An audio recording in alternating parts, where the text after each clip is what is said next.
welcome back to the Middling Along podcast. I'm your host, Emma Thomas, founder of Managing the Menopause and the Triple Shift, and my guest today is Dr Sabina Brennan. Sabina is a health psychologist, neuroscientist, award-winning science communicator, and the host of the Super Brain podcast. She served on numerous Alzheimer's advisory panels and directed a dementia research programme at Trinity College, Dublin. She's the author of previous books, 100 Days to a Younger Brain and Beating Brain Fog, which might resonate for some of you.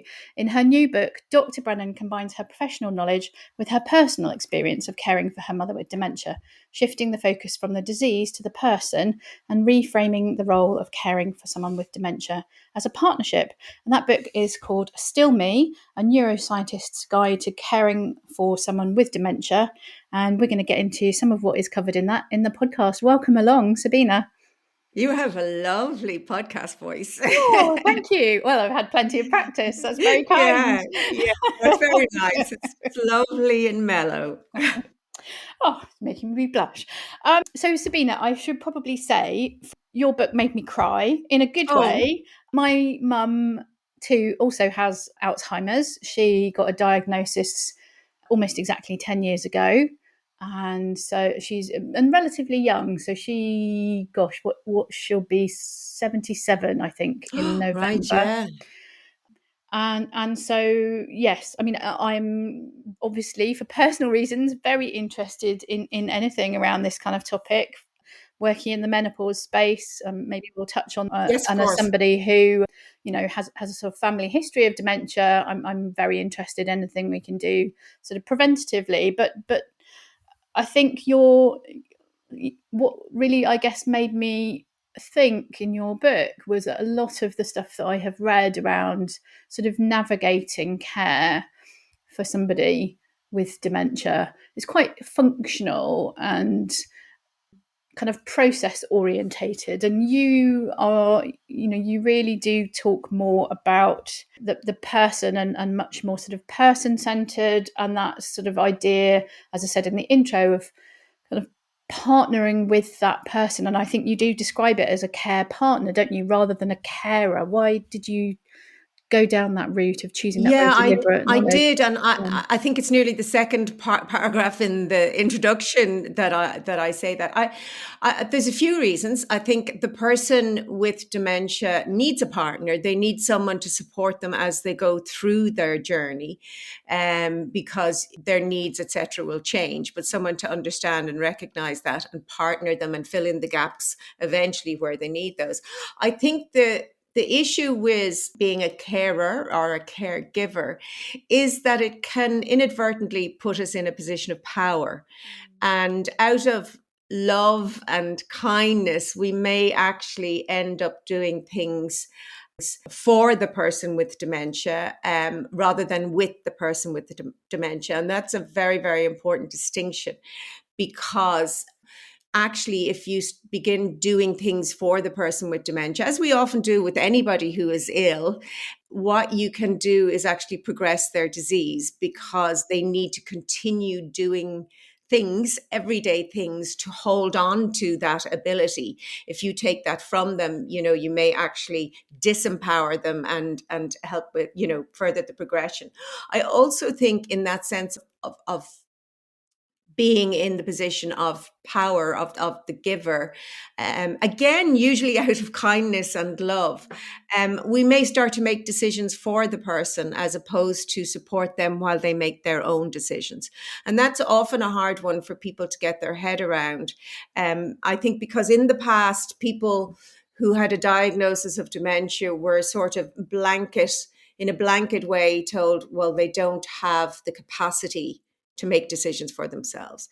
Thankfully, kind of legally, that has moved on, and capacity must be judged on not just a case-by-case basis, as in by a person, but actually on a case-by-case, as in decision-by-decision basis.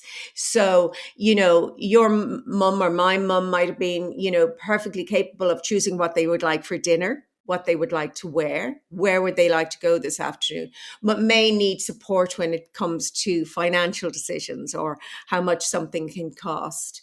But even at that, like, every effort should be made to allow the person with dementia the autonomy to make their own choices and make their own decisions whilst being supported.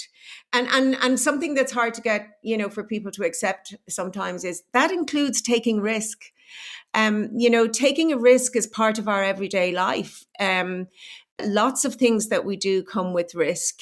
If I'm going to climb up on a ladder and paint, in my house, which I do things like that. I use a chainsaw as well, not that I'm suggesting you give someone with dementia a chainsaw, but I think we can become overprotective and, say, oh my goodness, they shouldn't have a knife, therefore they can't prepare their own lunch or cut a sandwich, or I have to cut their food up for them because they could cut themselves with a knife. Well, you know what they could do. And, if you ensure things are as safe as they possibly can be, I think it's not right to deprive the person of those choices. Again, it's within reason and it's complex, and I do go in great deal later in that book. And they were hard chapters to write, but I wanted to stay true to that human rights approach, which is what it is really, is to recognize the person with dementia as a fully formed human being who has a brain disease, that we must treat them as such. So things like locking someone in a room is imprisoning them, whether you're doing it out of safety or not. You don't have the right to deprive them of their freedom. Generally, I think the issue comes down in those things is that the reason we have to do those things, or the reason some of those things are done, is because there is a lack of support. So rather than deprive the person with dementia of their liberty for their own safety, what we actually need to do is fight for more supports so that doesn't have to happen, so that whoever's providing the care actually is also entitled to a life and cannot be there 24/7 and therefore needs supports for those other periods of time. So I think it's just flipping our perspective. I think for far too long we have, and I do think it's, and your podcast is middling along. And I do think the way and the historic way we've treated people with dementia has a lot to do with ageism. They're old anyway. They don't really matter as much as anyone else. They're going to die soon. They're other than us. And really, a person with dementia is just you and I with a brain disease. No different than a person with cancer is you and I with cancer. And it's just something I feel strongly and passionately about. And I guess it's, and that obviously, someone's ability changes drastically from potentially the sort of the point at which they might get a diagnosis or start to suspect that they're sort of struggling kind of with cognitive impairment until the end. And I think that's tricky too, isn't it? That sort of calibrating over time. It's you're constantly adjusting, readjusting to sort of how it's changing, what they can and can't do anymore. Yes, and also as well, it's really challenging, and that's why I felt this book is really needed. And I should say, this book is not all about the person with dementia; it's equally about the carer. And the first third of the book is all about you, the carer, because there is so much to manage, and you must prioritize your health and your well-being and your ability to be other than a carer, because it's very easy to become subsumed by that role, and all you become is a carer. And that's not good for you. And we know that from research, that so many people who take on the caring role end up ill themselves. And in fact, it actually influences mortality. So, being a dementia caregiver can mean that you'll die sooner than someone who's not not only not a dementia caregiver, but just you'll die sooner than other caregivers. It really, caring for someone with dementia is the most challenging type of caring because of the nature of the disease. And you touched on one of those things about the ever-changing. And that's why it does need to be a partnership. It needs to be about moving along with the person. And just because they can't do something today doesn't mean they won't be able to do it tomorrow. That again depends on the type of dementia, which is why in the second half of the book, the second third of the book, I mean, I actually do go into all the, well, not all, because there's actually about, well over 100 different types of Really? brain conditions that can lead to dementia. But basically, I talk about the most common. And it again surprises me that a lot of people don't know what kind of dementia their loved one has, and that the people in the position of diagnosing don't necessarily tell them the type. Now, often when you get to late stage diagnosis, which was when my mum was diagnosed, she had a mixed dementia, which is often common. Like, mum was in her 80s when she was diagnosed. And so she had a bit of frontal lobe dementia, she had a bit of vascular dementia, and possibly, maybe some Alzheimer's, in there. But the trajectory of the diseases are different. And also, too, can the symptoms be different? And I think with regard to the trajectory, the most common form is Alzheimer's, and that is degenerative, and you really do go through this decline. But, for other types of dementia, like vascular dementia, if you have no more vascular events, you may just stay, you plateau, and the damage that's done is done, and you don't have a further decline. And you kind of have people thinking and waiting for this desperate decline when they actually could be just saying, okay, Yeah. here's where we are. All of that. If you don't have another stroke, if you don't have, more little events in your brain, which you can be having without, we might be okay here for a while. And that would make a huge difference, I think, kind of knowing those things. So I do feel that knowledge is power. And I think that, and I do say there's 2 chapters in the book where I say to the reader, you do not have to read this entire chapter. One is the one about the different types of dementia. If you already know what type of dementia your loved one has, just go to that one, read about that, and then you don't need to know about the other ones. And then the other chapters, the third part of the book, is about, really, the way I call it is maximizing the good stuff, because there is good stuff and you can still live well with dementia, minimizing the tough stuff, which is the other chapter where at the start of it, I say, look, here's some generalized tips about how to manage dementia symptoms and how to keep yourself healthy and how to minimize those symptoms. But then I go into detail about some of the really challenging neuropsychiatric symptoms.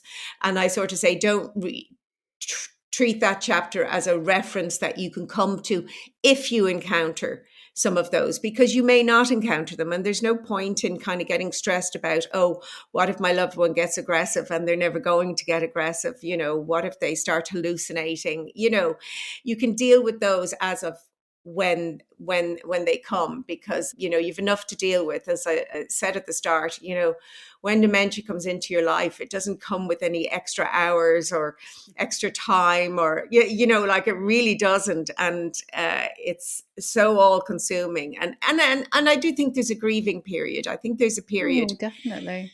Both sides, I guess. Oh, absolutely. To, yeah. And again, that all depends on people's awareness. I mean, when I started research in this area, the conversation was around, whether you should tell the person that they have dementia or not, given that we have no cure. Yes. And that's going back to say like 2007. So I suppose it's nearly 25 years ago now, or no, 20 years ago. Yes, because there was really, no treatments, no cure. And there was quite an argument, well, the person deserves to know. And then, well, what's the point? Do we end up accelerating their condition because they start thinking, or they become depressed, and depression can accelerate. Now, things have changed, and we understand now that actually an early diagnosis is the best kind of diagnosis, because you can put plans in place. Also, you mentioned my first book. My first book is 100 Days to a Younger Brain. That's the title of it, but it really is a book on how to live a brain healthy lifestyle. And so I do kind of revisit part of that in the end of the book, because just because you have a diagnosis doesn't mean you give up on your brain. Adopting a brain healthy lifestyle while you have a diagnosis can help change the trajectory of your disease and push out the onset set of symptoms.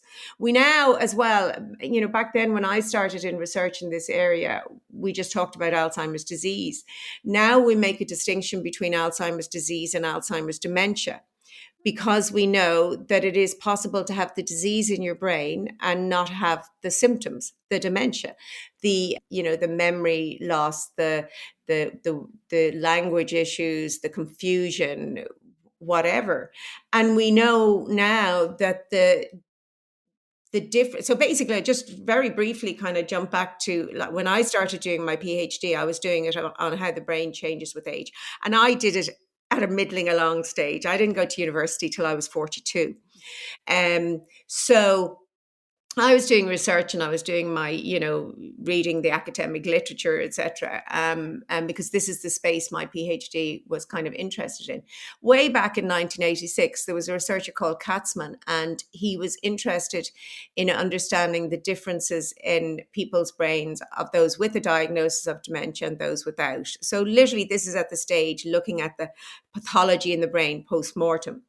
And so he was dissecting brains, literally taking slices of brains of people who had a diagnosis of dementia, in a nursing home, and then post-mortem, obviously, and then of people of a similar age, also in a nursing home with no diagnosis of dementia. And he discovered 10 cases of cognitively normal individuals who had sufficient pathology in their brain for a diagnosis of dementia. A diagnosis of Alzheimer's disease, but they had no dementia. So since then, the research in that area, it's called kind of reserve, cognitive reserve. So those people were resilient. And the reason we call it reserve is they had somehow built up reserves in their brain that could cope with the disease. So in the early stages, it's not really about how much disease pathology you have in your brain, but how much healthy brain you have to cope with that disease pathology. And if you have more healthy brain to cope with that, you can live for longer without symptoms. Okay? Yes. So I've read a bit about cognitive reserve. So this is really interesting. I hadn't quite realized the subtlety that you're pointing out there. Yes, and it is a subtlety, and I think it really helps understanding that, oh, right, I can have the disease, but if I've worked on a healthy brain, I may not get the symptoms for a while. And that's why it's really important that even with someone who already has a diagnosis, to keep engaging. And one of those things for a healthy brain is to engage in mentally stimulating activities. And that's why it's so important to do things with the person with dementia. And also very, very social engagement is critical for a healthy brain. And that's why it's important not to isolate people with dementia, which is why I have a real strong feeling about nursing homes. I mean, there is no medical reason why people with dementia should be housed in the same place. It makes absolutely no sense because they're struggling to interact with other beings. So, why put two people together who are struggling to be social with each other? It's far better if they were mixed in with other people who can chat to them and stimulate them and encourage conversation and keep their brains going. But yes, so it's critical. And just to explain as well, a brain healthy lifestyle is not a get out of free card. It does not prevent you getting dementia. It is not a cure for dementia. Or for the disease, I should say. But it can help you hold on to your cognitive functionings for longer. Now, basically, if you imagine, I don't know if you do visuals with your podcast or no, you don't. Okay. So basically, if you imagine two people, both age 72, they both get a diagnosis of dementia. One person has built up reserves through a brain healthy lifestyle. The other person has not and has done things that may impact negatively on that. Maybe they're a smoker, they don't exercise, they don't engage in mentally stimulating activities, they've isolated themselves in their home, they don't eat a healthy diet, lots of things like that.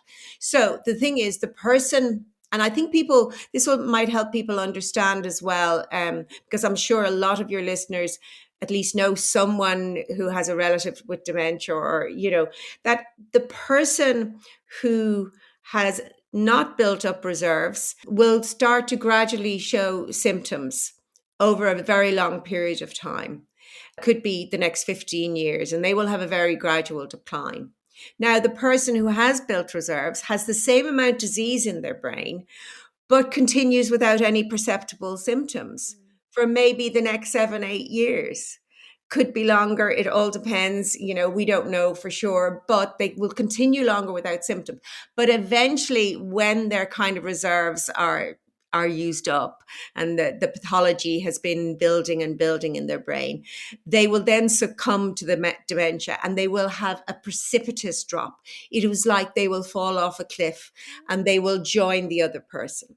So I'm sure your listeners will have come across someone who had that sort of journey where, gosh, they seemed so well. And then within a matter of weeks or months, they really, needed a lot of care and help and support. And then there's other people who know of someone who very, very gradually and slowly.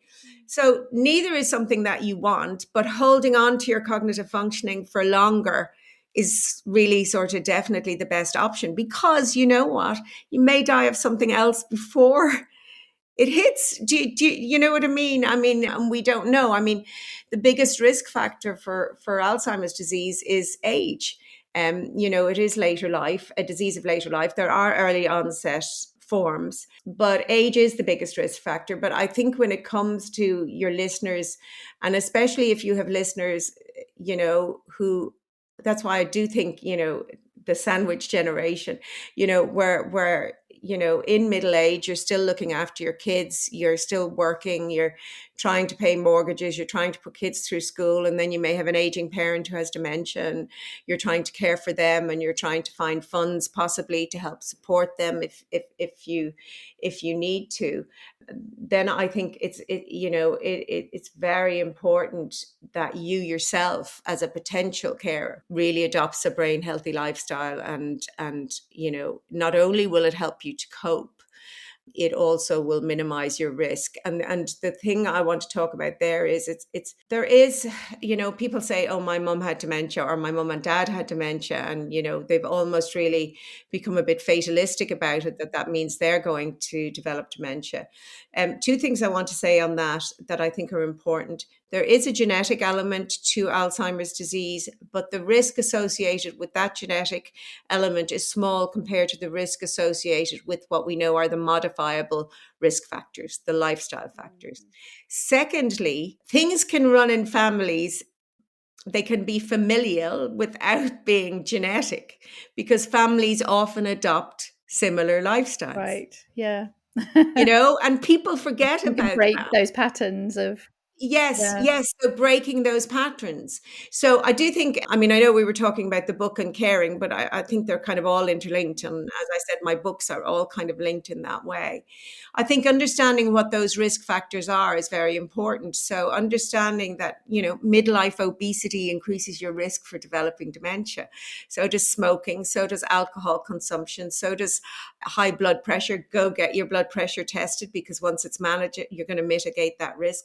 So does midlife hearing loss. Go get your hearing tested and wear aids if appropriate. If your hearing is still fine, make sure you keep your hearing protected. Don't be listening to your pods too loud or for too long.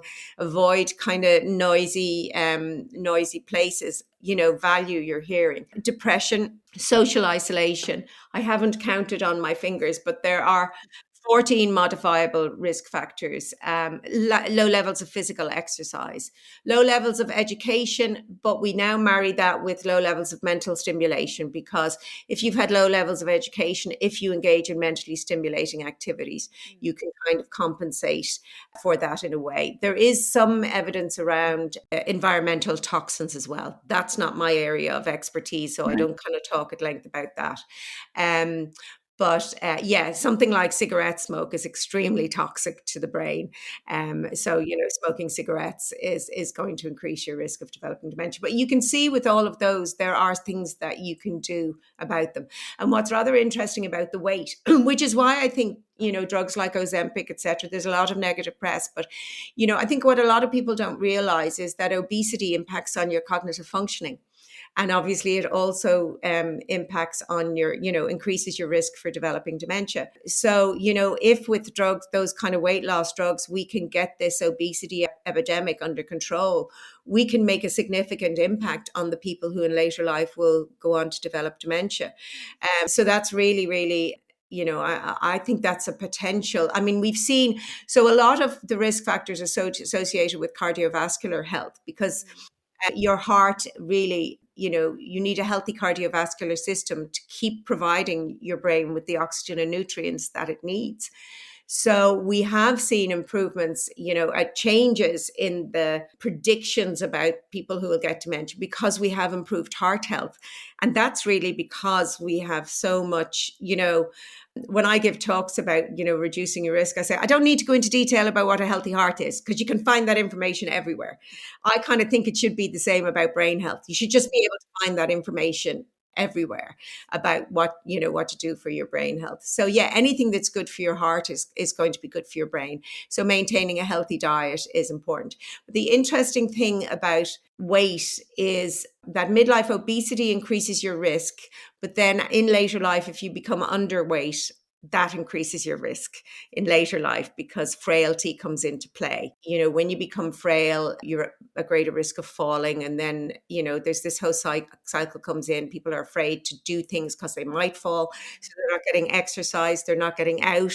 They're not socializing with people. They're, so it's kind of a whole cycle. So I think, we need more pushing for, as we get older, maintaining our muscle strength and doing weight bearing exercises and balance exercises in addition to which people are getting good at, in addition to the aerobic exercise. But working on your muscle strength is really important because it'll minimize, it'll reduce the risk that you will fall. So, and again, it's really never too late. I think in my first book, I have stories of people, one woman in her late 50s, she started weightlifting. At the time I wrote that book, she was 86 and a personal trainer, and she had an 8-pack, not a 6-pack. So we can do it, folks. We just have to make time. That's the biggest thing, is making time for ourselves and for our own health. Yeah, which Actually are. as you say, in the book, isn't easy if you're in a kind of situation where you're caring for somebody else. You're probably You're doing that whilst you're everything. juggling other family responsibilities. Yeah, stress is a big killer, and in the literature around why so many people who are in a caring role for someone with dementia end up with other health issues, stress seems to be the big driver, right, of that. So we know that stress reduces our immune function and it raises our blood pressure, and it does all sorts of things. We're also less likely to eat healthily. It also actually changes the structure and the functioning of your brain. So managing stress is really critical and probably kind of the first thing, to look at. And one great way to manage stress is to have fun. And I think that's what gets forgotten when we're so busy. Laughter is nature's natural stress buster. We laughed a lot when my mum had dementia with her. And now my family, my whole family situation wasn't a lot of laughs. And that was actually, if I'm honest, the source of stress for me was my siblings and the arguing and the telling people what to do. And that was the source of stress. I coped quite well with mum's dementia and dementia symptoms. And I had a really supportive husband and my children were great as well. I wasn't afraid of the disease because I understood the disease. And I also actually was quite fascinated about it. So I've just been chatting to a journalist for a piece we hope will go in the New York Times about, and I think it's really important. I talk about it in the book. Just go where your person with dementia is. don't try and contradict them. Don't keep correcting them. And there's two reasons for that. One is that whilst memory, certain types of memory can decline with Alzheimer's disease, and I say can because there's quite a significant proportion of non-amnestic Alzheimer's disease, so where memory is not affected at all. But whilst memory is sort of one of the most common affected, there are multiple types of memory, and emotional memory is not affected in Alzheimer's disease. So while someone may forget who you are, your relationship to them, their name, that you were there yesterday, they will not forget an emotional connection with you. And therefore, if you're going visiting a relative and they say, "Oh, I haven't seen you in a while," and you kind of go, "I was here yesterday, Mum. Do you not remember? I bought you those lovely flowers and we did such and..." It's jarring, isn't it, to them? Jarring, and that is going to feel uncomfortable because you have a living, breathing, feeling individual behind those. And so when you come, they will feel, "Oh, I don't really have a great time with this person." You know, I actually said this on a breakfast TV when the book came out. And she said, "Oh my God, I never thought of that. None of us like being criticized, do we? None of us like being told we got it wrong. Or did you forget?" You're constantly telling a child off because they're, like... So if you just go in and live in the moment, because that's all you have is the moment, and they can still live in the moment. If you do that and have fun, whether it's what I did with my mum, singing nursery rhymes, you know, and then I got a laugh out of the nursery rhymes when they started to get mixed up and all wrong. Instead of stressing over, "Oh my God, she's singing nursery rhymes and she's in her 80s. Oh, now she doesn't even get the words right of the nursery rhymes." We had a laugh and we sang along. And I mean, I can still remember, you know, there's a hole in the bucket, dear Liza, dear Liza. And my mum would sing it. "There's a hole in the bucket, Aer Lingus, which is our airplane thing. Scans. But it scans. And I just thought, that's brilliant. I wonder where that came from. And similarly, the article that I was talking about, this woman, again, she's a fabulous journalist, and she wrote a lovely review of my book, and we've been chatting since, because like me, she's fascinated about understanding the individual behind the disease. And I suppose that's what my book is kind of trying to encourage. Instead of just seeing the loss, try and see what's there. And you know, my mum... Because there is always an individual there, isn't it? We see the disease, we stop seeing the person. Yes. And so really what I do in the book is, and my editor wouldn't let me write it in the book. She said, "Oh God, it could sound awful. It's different when you say it." But I said, you know, basically I give you all the information that you need about dementia, so then you can forget it. And she said, "Oh no, that's not good, Sabina." But it is really what I mean. It's forget about the disease.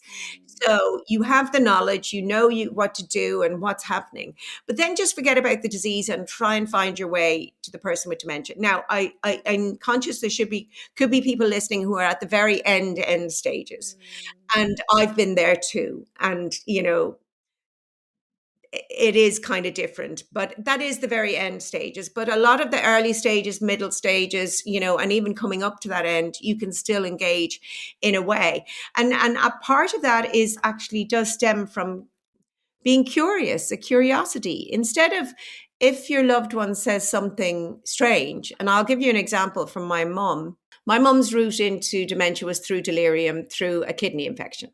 And that's quite a common thing. So any of you who have relatives out there, make sure that they understand that when we get older, we don't necessarily mount a temperature when we're ill.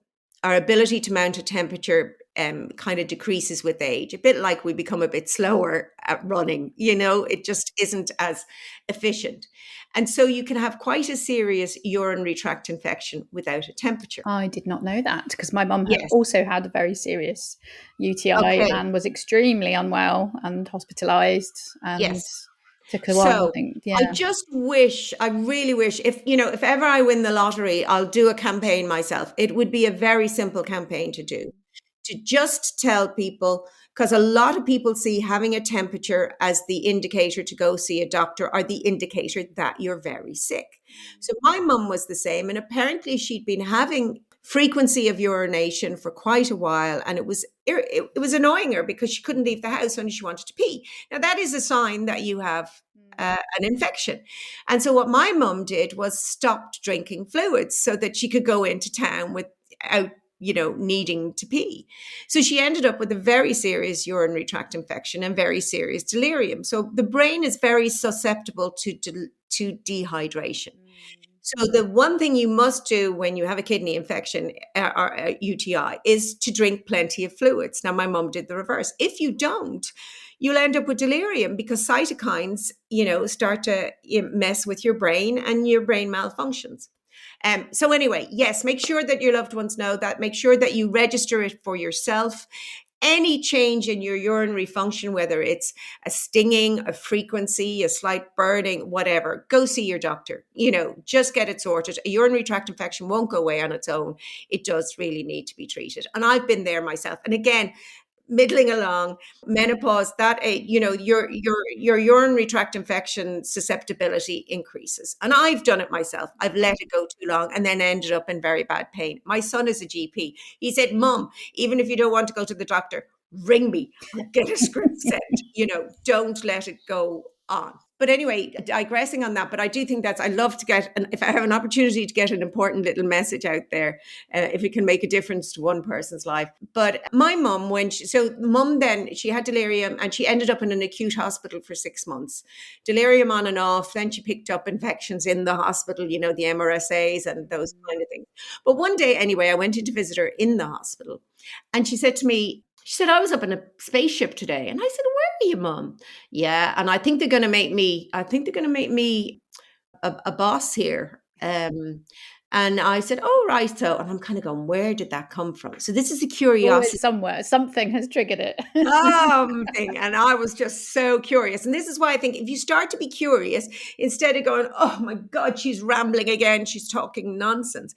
Well, I said, Mum, did anything happen today? Did Mum do anything today? And they said, well, no. Oh, well, she was, oh yes, that's what she said.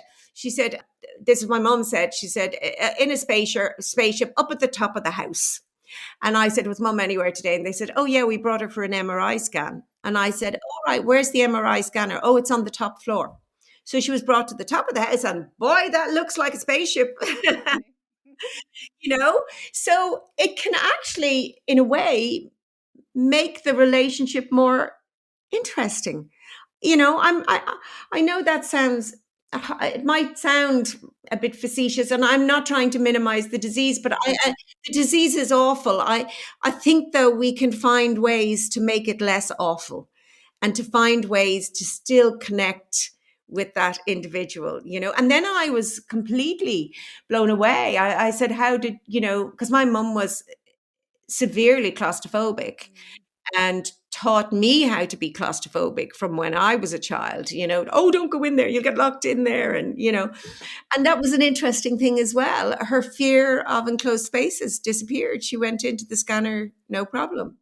So and you will find changes like that. And some people suddenly develop an artistic capacity. And, often that's related to frontal lobes where, we constantly monitor ourselves and are critical of ourselves. And that kind of interferes with creativity. And, so as well, there are things as well to offer people who may not have been artistic or creative before, offer them opportunities. You may discover that they have, the disease has sort of freed up a way to that creativity. So, Sabina, what do you think is most important for somebody to know if someone that they love has been recently diagnosed with some form of dementia? What advice would you give them as they're sort of starting out on this journey? Gosh, there are so many things. Oh, and I do think it's very individual. I think at the starting point, I think there's one thing for the person with dementia. If they're not ready to accept that diagnosis, don't force them to. And in fact, my mum didn't know she had dementia. By the time mum's diagnosis came, certainly from my perspective, there wasn't any point. It was beyond a point of her being able to put plans in place. Now, that might sound awful. How would I put this? I felt that it would do more harm than good to tell her that she had dementia. What I did talk to her about was when things happened that sorry, and I'm digressing, but I kind of wanted to not undermine the advice that, knowing you have something allows you to plan for it. But I always think there's nuance with the individual. And just with my mum, I have two instances where when she was living in a care home, she said, "Oh, Sabina, I feel so sorry for some of them. They have that terrible disease and some of them can't even talk. I go over and I chat to them." So even she knew that talking to that individual, would make their life a bit better. And then another time was actually only about 6 months before she died. And I brought her to an event for the Alzheimer's Society. I did a lot kind of work with them, and they were launching 2 videos aimed at people who were young people caring for a loved one with dementia. So people whose parents either had a diagnosis of early onset or diagnosed relatively young, who they themselves were relatively young doing the caring. And my mum had a lovely time at that event. And also she watched the video, and after the video she said, "Oh my God, those poor people, that is such a terrible disease." So that's where my kind of, she was happy not knowing and kind of happy in that place. I don't know. You've really tripped me up on just a one thing. I think give yourself time to grieve. And I do think it really is about putting plans in place and support in place. I think that's very important because you can just keep firefighting and just kind of end up in that place where you're unwell and you can't cope. And I do think as well, for the person with dementia, and I've said this in the book, so a lot of advice is around get your finances in place, get your power of attorney in place. I think you call it something different in there, but, someone you trust, get all those things in order. I actually have a suggestion. I think it's something we should all do. I think I possibly should do, but and it is to just even get a copybook, a notebook, and get your loved one, the person with diagnosis, to write down things they like, things they don't like. Don't dress me in green. I hate green. Woolly jumpers make me itchy. I can't stand ambrosia creamed rice. They're the tiny little things that make a difference to us on a day-to-day basis. That's a lovely idea. I like And that. I think it's quite a nice idea to just do that. And I think I write about it in the book, and really, a woman who had a sense that she was going to get it. And she was very lucky, very united family, and wrote all these little things down. And they then never had to have an argument as a family, because they'd say, "Well, oh gosh, what do we do here?" And it would say, "Let's see what Mum said. Look at the book of Mum." Look at the book of Mum. Now, there's things like that. A lot of people put those together when people are, family members put them together for someone who's going into a nursing home, and, they'll put favorite photos together and things like that. But there's an awful lot of things that we know about ourselves that other people don't know, or that we do. Maybe I'll eat ambrosia cream rice if you put it up for me when I go visit you, but actually I really hate it. Do you know? And I think it just is a way for the person to have just it still allows them to be who they are. Yeah. That's a really lovely positive place to finish. I know that we could keep talking for another 45 minutes. But yeah, so where can people find you online if they want to find the podcast, find out more about your work? We'll obviously put links into all of your work in the show notes. So sabinabrennan.ie is my website, and I'm Sabina, not Sabrina, and I can usually guess your age if it's because of the Teenage Witch or the original Charlie's Angels. I'm hoping now I didn't say it wrong at the beginning. No, you didn't. You didn't. I really don't mind. I've got so used to it, but it's just when you're Googling something or putting something down, or when I go into a hospital, I say, no, it's Sabina. So yeah, sabinabrennan.ie, and I'm on Instagram. the website, you'll find information about my books, where you can buy them. You'll find links to my podcasts and other things that I do. It's been lovely chatting to you. Yeah, It I can't really wait to is binge nice. your podcast. As I said earlier, I'm gonna work my way through because it sounds Well, I do really have some fab fascinating. guests on it as well, really some really interesting people I've had the privilege of speaking to. And yeah, they're authors and actors and comedians, and I just talk to them about surviving and thriving in life. And I'm sure they'd be of interest to your guests as well. And then season 6 coming soon. First episode is going to be about procrastination because I've been I'm queen of procrastination. I am too, and I have been procrastinating about getting the episode done again. So I figured that was a good one. I have my go. I'm just looking out at it now. I'm an active procrastinator, so I get things done when I'm procrastinating about something. So my garden is where I go to procrastinate. Lovely. Well, as I say, I'm really looking forward to finding out more because, and I think it's really, really important. We talk, a lot at the sort of midlife about, looking after ourselves better, exercising, eating well, de-stressing, but really, looking after our brain is the most important thing that we can do, right? Because without Yeah, that, but everything you else need falls your brain for away. everything. And yes, beating brain fog, the menopause, those brain fog symptoms are the most debilitating now. And, adopting a brain healthy lifestyle will help on that. Obviously, the book Brain Fog goes into much more detail on that. But I do want to say something. I'm postmenopausal. And I have to say, for those of you, and I really struggled. I had quite an early menopause before there was all this people talking about menopause. I didn't talk about it. I felt ashamed about it. I had awful things like flooding, and I'd be trying to stand up, give a talk and going, oh my God.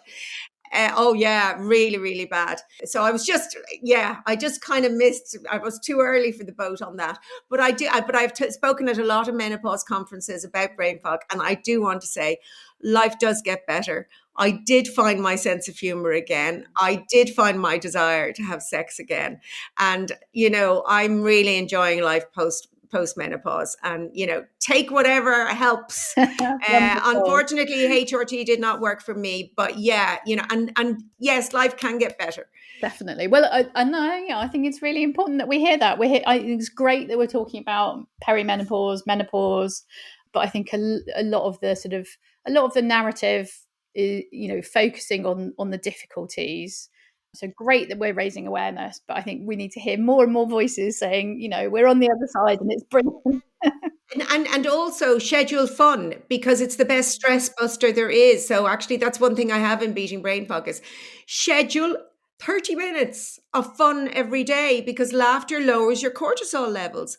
And feck it, make it immutable. You have to have fun for a little period of time every day. It's so stupid, but I lost my sense of humor during my menopause. I did. I was not a nice person to live with. And if I'd known then what I know now, it could have been much better. And, I think my husband was a saint for staying with me. But I do think these menopause conferences should be for couples, not just the women, so that the men can understand what is actually happening, that it is impacting on even just brain fog can impact so heavily on our relationships. Anyway, I talk way too much. Bye. Not at all. We could have gone on for ages. But anyway, if you've made it as far as the end, this is your sign. And schedule some fun. Sabina says so. I say so. Go. What are you going to do today to have, even if it's 15 minutes of fun? Please do, and let us know. Let me know. I want to know what your fun prescription is, and I hope that you can build it into your everyday, because it is. You're right. It's so important. Thank you so much, Sabina. It was a delight to meet you. Likewise. Thanks for listening to the Middling Along podcast.